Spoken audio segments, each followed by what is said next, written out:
맑은 햇살이 북한산 계곡을 따라 내리쬐던 오후, 도선사의 대웅전 앞에서 노승이 조용히 마당을 쓸고 있었다. 쓸쓸한 바람에 은행나무 잎이 나풀거리고 멀리서 목탁 소리만이 은은히 울려 퍼졌다. 노승은 문득 고개를 들었다.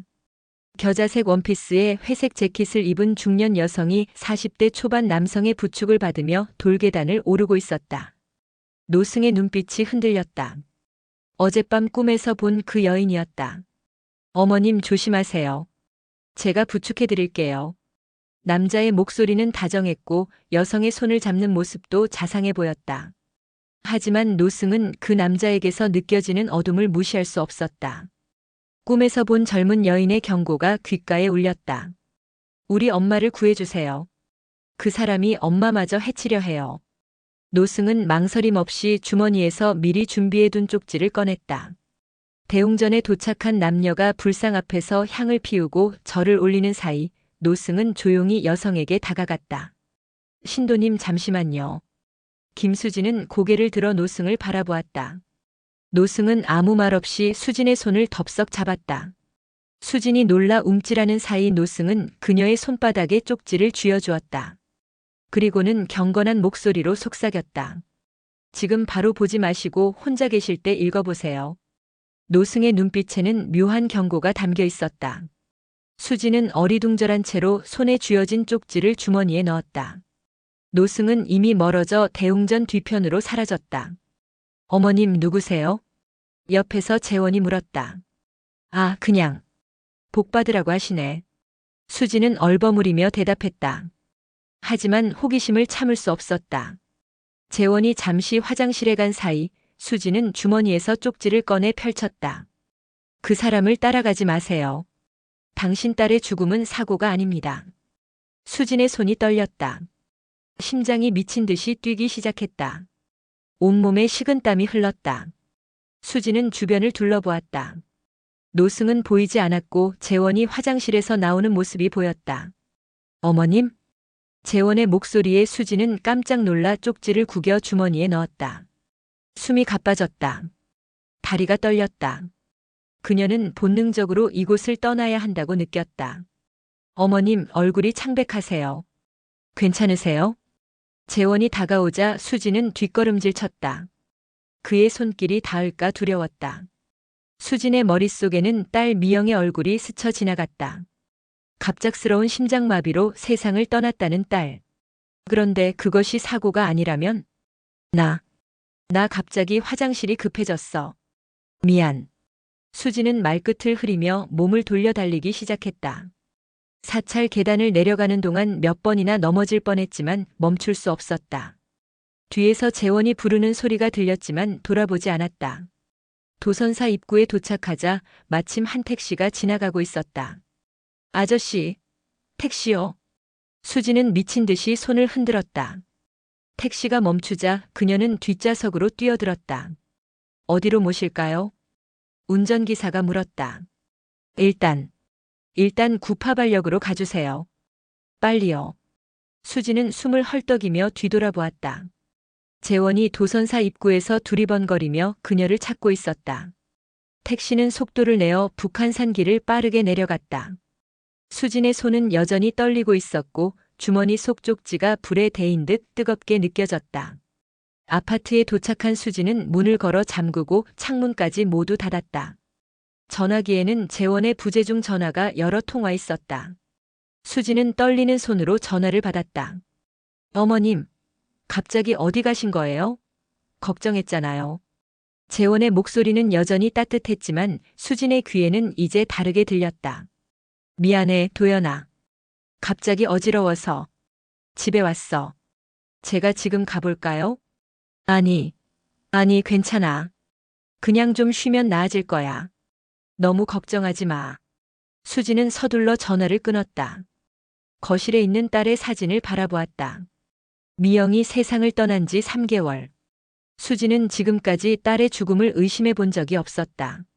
미영은 32살의 나이에 갑작스러운 심장마비로 세상을 떠났다. 의사는 간혹 젊은 사람도 심장마비로 갑자기 사망하는 경우가 있다고 했었다. 수진은 미영의 방으로 향했다.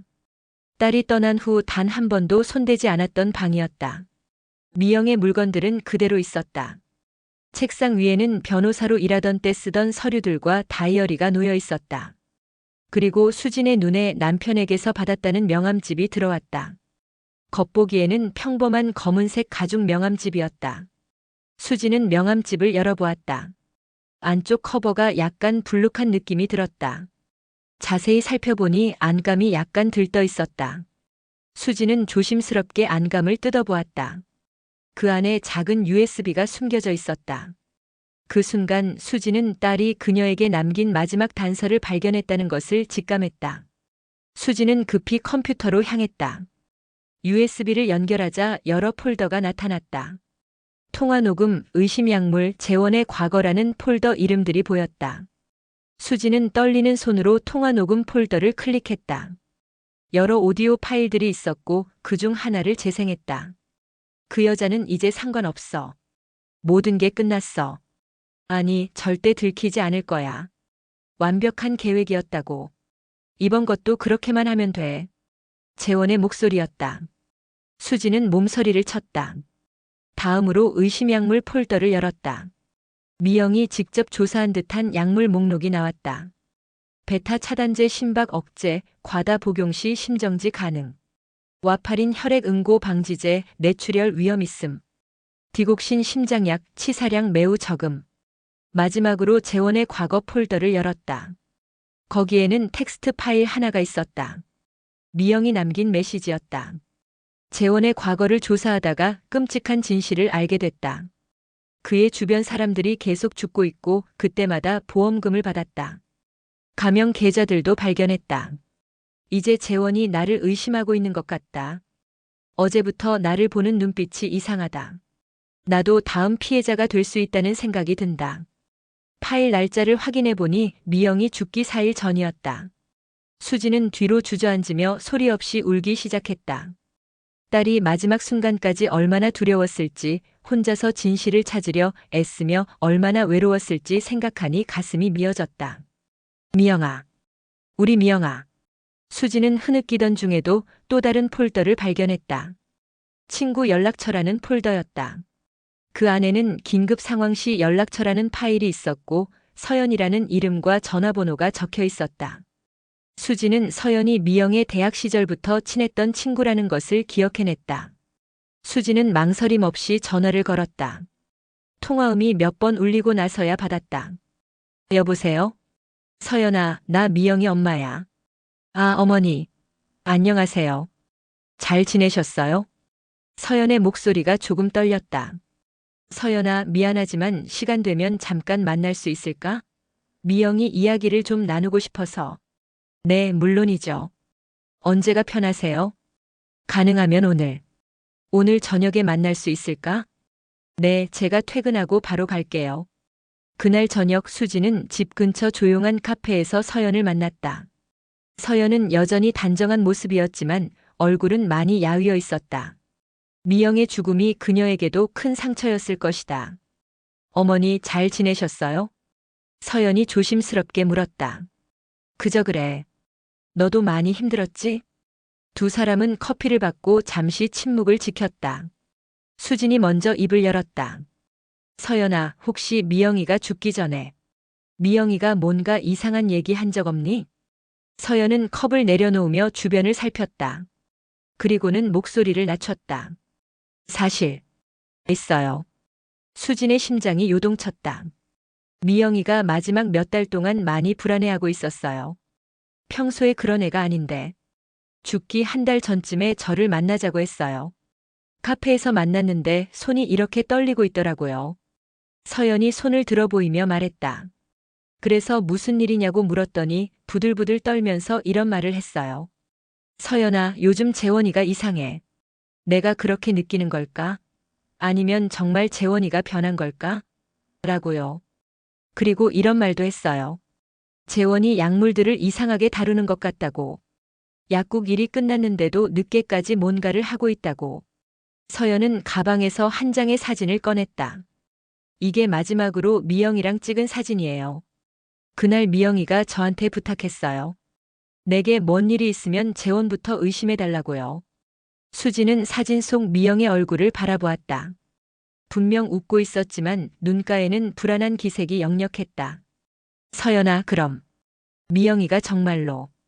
서연이 고개를 끄덕였다. 저도 그렇게 생각해요. 미영이의 죽음이 단순한 심장마비가 아닐 수 있다고요. 진작에 말씀드리고 싶었는데 미영이 사고사도 아니고 자연사라서. 또 함부로 얘기했다간 괜히 혼란만 드릴 것 같아서 바로 말씀 못 드렸어요. 서연은 가방에서 명함을 꺼냈다. 어머니, 제가 지금 대형 보험회사 조사팀에서 일하고 있어요. 비공식적으로 재원 씨의 과거를 조사해 볼 수 있을 것 같아요. 수지는 서연의 손을 꼭 잡았다. 고마워, 서연아. 함께 해줘서. 다음 날 아침 서연으로부터 문자가 왔다. 어머니, 재원 씨에 대한 자료를 좀 찾았어요. 점심에 만날 수 있을까요? 수지는 즉시 답장을 보냈다. 그리고 재원에게서도 전화가 왔다. 어머님 괜찮으세요? 어제 도선사에서 갑자기 가셔서 걱정했어요. 수지는 최대한 평상시처럼 대답했다. 미안해, 재원아. 갑자기 어지럽고 속이 좀 안 좋아서 그랬어. 이제 괜찮아. 다행이에요. 오늘 시간 되시면 제 약국에 한번 들러주세요. 어머님 건강에 좋은 영양제가 들어왔거든요. 수지는 가슴이 철렁했지만 침착하게 대답했다. 그래, 시간 되면 갈게. 점심시간 수지는 약속대로 서연을 만났다.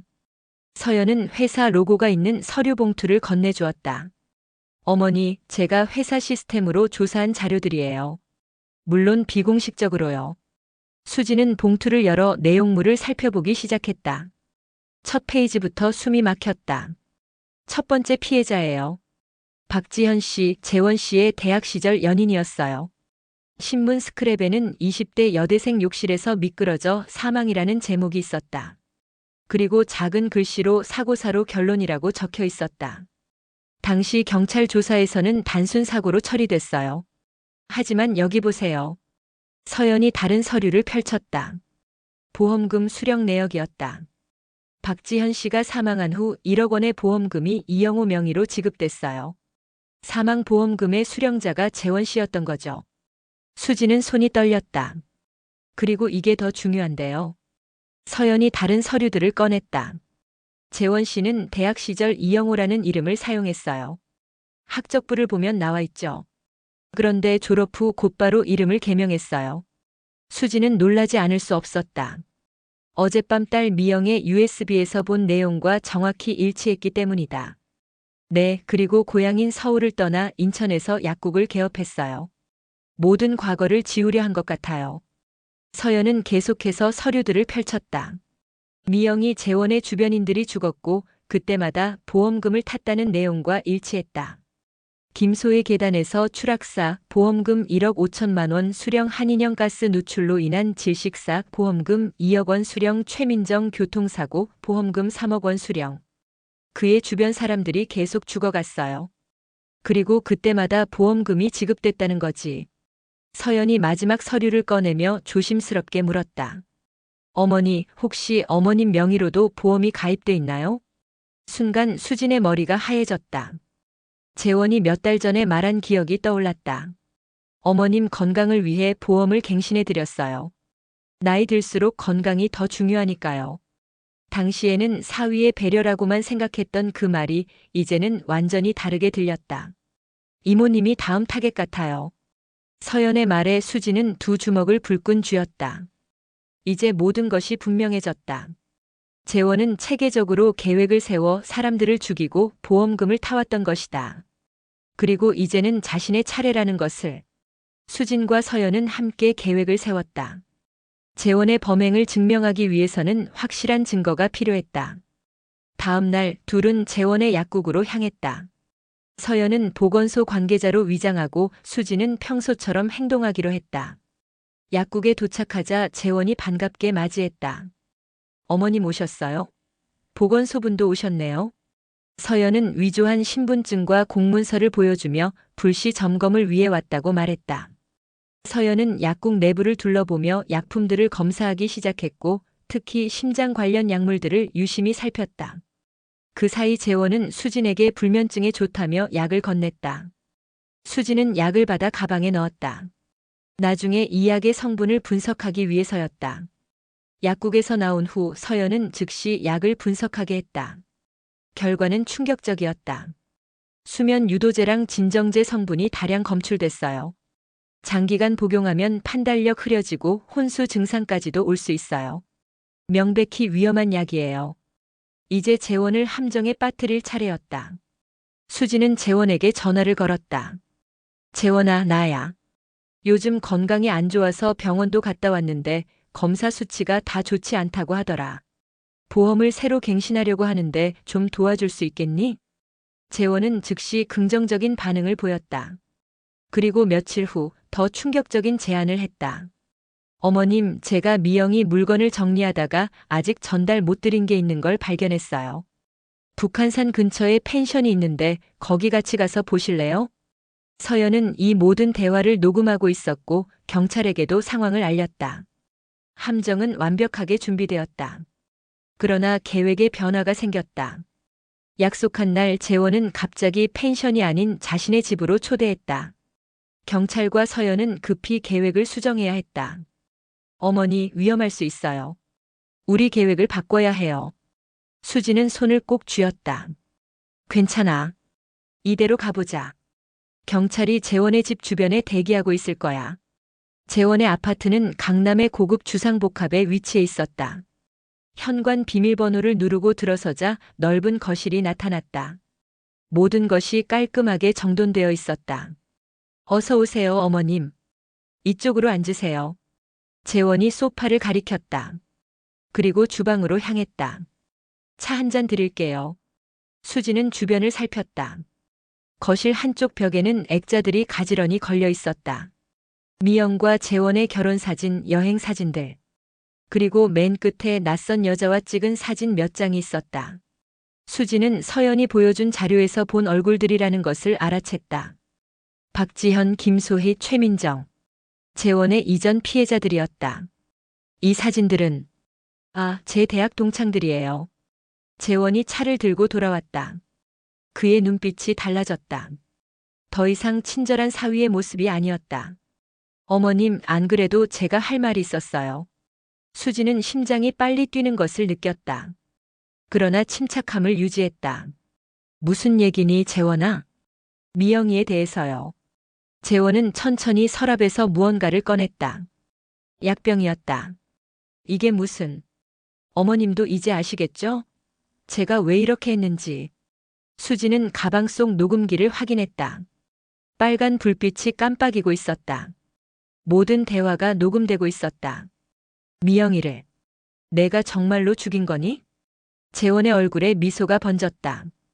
차가운 감정 없는 미소였다. 필요했어요. 그 애가 너무 많이 알아버렸으니까. 수지는 심호흡을 했다. 이제 모든 증거를 확보했다. 하지만 아직 위험에서 벗어난 것은 아니었다. 재원은 약병을 흔들며 말을 이었다.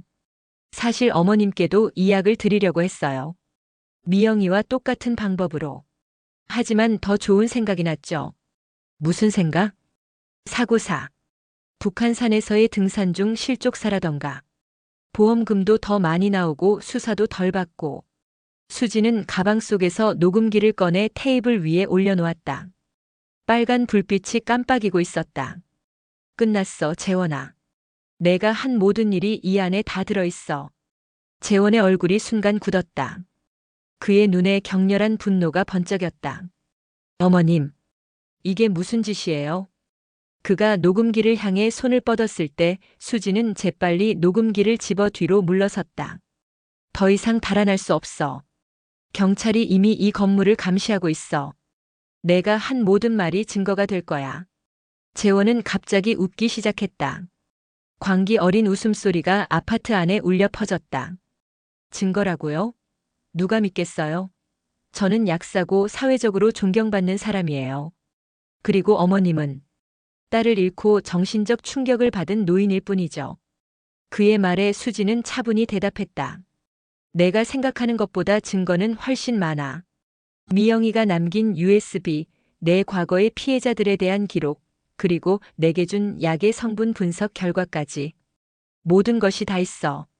재원의 표정이 변했다. 분노와 공포가 뒤섞인 표정이었다. 어머님이.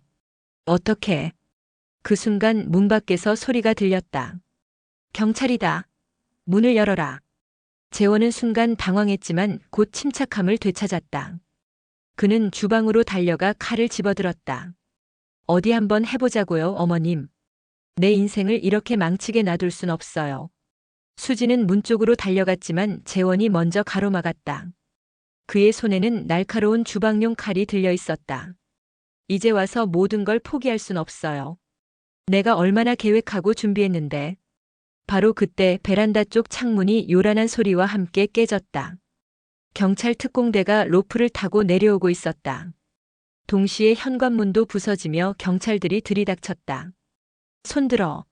칼을 내려놔.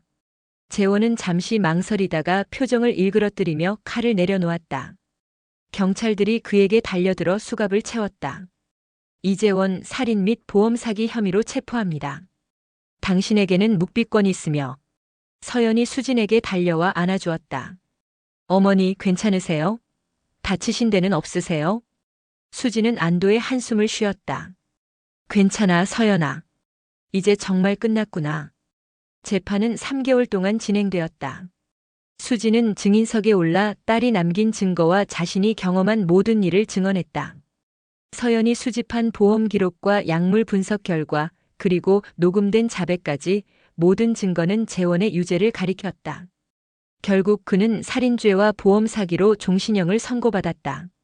모든 것이 끝난 후 수지는 다시 도선사를 찾았다. 가을빛이 완연한 북한산 단풍 사이로 사찰의 모습이 더욱 고즈넉해 보였다. 대웅전 앞에서는 여전히 그 노승이 마당을 쓸고 있었다. 스님. 수진의 목소리에 노승이 고개를 들었다. 그의 눈에는 모든 것을 알고 있는 듯한 깊은 지혜가 담겨 있었다. 오셨군요. 기다리고 있었습니다. 기다리셨다니요? 모든 인연에는 때가 있습니다. 당신이 오실 것을 알고 있었어요. 수지는 노승 앞에 무릎을 꿇고 깊이 절을 올렸다. 스님 덕분에 진실을 밝힐 수 있었습니다. 정말 감사합니다. 노승은 조용히 미소 지었다. 저는 당신에게 쪽지를 건넨 전날 밤 꿈을 꾸었습니다. 하얀 옷을 입은 젊은 여인이 대웅전에 나타났어요. 눈물을 흘리며 자신의 어머니를 도와달라고 했죠. 자신을 죽인 사람이 이제는 어머니마저 위험에 처하게 할 거라고요. 수진의 눈에서 눈물이 흘러내렸다. 제 딸이. 미영이가 스님의 꿈에. 당신의 딸은 죽어서도 당신을 지키려 했습니다. 이것이 모녀의 깊은 인연이죠. 죽음으로도 끊어지지 않는. 노승은 주머니에서 작은 종이 하나를 꺼내 수진에게 건넸다. 이번에는 다른 말이 있습니다. 읽어보세요. 수진은 떨리는 손으로 종이를 펼쳤다. 살아있는 한 진실은 늘 길을 찾습니다. 그 말을 읽는 순간 수진은 깊은 깨달음을 느꼈다. 비록 미영은 이 세상에 없지만 그녀가 목숨을 걸고 찾으려 했던 진실은 결국 세상에 드러났다. 그녀의 희생이 헛되지 않았던 것이다. 스님, 우리 미영이는 이제 편안할까요? 노승은 두 손으로 수진의 손을 잡았다. 당신의 딸은 이미 편안합니다.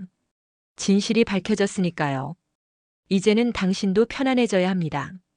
수진은 눈물을 훔치며 고개를 끄덕였다. 이제 무엇을 해야 할까요? 당신의 경험을 빛으로 삼아 다른 이들의 어둠을 밝혀주세요. 당신의 딸이 그랬듯이. 도선사를 떠나는 길 수지는 북한산의 가을 풍경을 바라보았다. 단풍으로 물든 산은 마치 불꽃처럼 타오르는 듯 했다. 그 붉은색이 진실을 향한 열정 같았다. 그날 이후 수지는 미영의 뜻을 이어 보험 사기 피해자 지원 단체를 설립했다. 법의 사각지대에서 억울하게 희생된 이들의 진실을 찾아주는 일이었다. 그녀의 활동은 많은 사람들에게 용기와 희망을 주었다. 서연도 회사를 그만두고 수진의 단체에 합류했다. 그들은 미영의 이름을 딴 미영재단을 통해 법률 지원과 상담을 제공했다. 수진은 자신의 경험을 바탕으로 피해자 가족들을 위로하고 힘을 주었다. 가끔 도선사를 찾아 대웅전 앞에 앉아 기도를 올릴 때면 수진은 미영이 옆에 앉아 있는 것처럼 느꼈다. 그리고 노승의 말이 귓가에 맴돌았다. 살아있는 한 진실은 늘 길을 찾습니다. 이 말은 수진의 삶의 좌우명이 되었다. 그녀는 이제 두려움 없이 앞으로 나아갔다. 북한산의 굳건한 바위처럼 어떤 풍파에도 흔들리지 않는 의지로 진실을 밝히는 길을 걸어갔다. 미영은 비록 세상을 떠났지만 그녀의 정신은 수진을 통해 계속 살아 숨쉬고 있었다. 어둠 속에서도 빛은 결국 그 길을 찾아내듯 수진은 미영이 남긴 유산을 통해 더 많은 이들을 구원하는 등불이 되었다. 그것이야말로 딸에게 줄 수 있는 가장 큰 위로이자 모녀가 함께 걸어가는 영원한 여정이었다. 감사합니다.